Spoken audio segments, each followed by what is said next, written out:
May half-half parang medyo half-half din ba yung puso mo, 'di ba?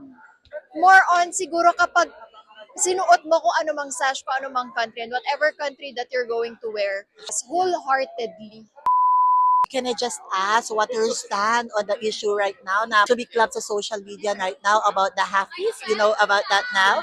A little lang, a little, because I saw that while doing my makeup. And siguro, ano na lang din, let's just be proud kung saan tayo nanggaling. We know that Philippines, very diverse naman din.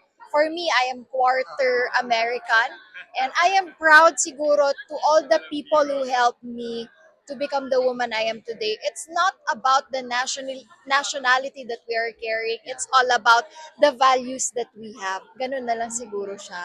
Is there such a word as halfies? Siguro when we talk about the nationality and the blood itself, may word about that. Pero siguro if you're competing and you have the Philippine sash on your heart, it's more on kung saan ka proud, kung saan ka nanggaling. Ganun talaga siya.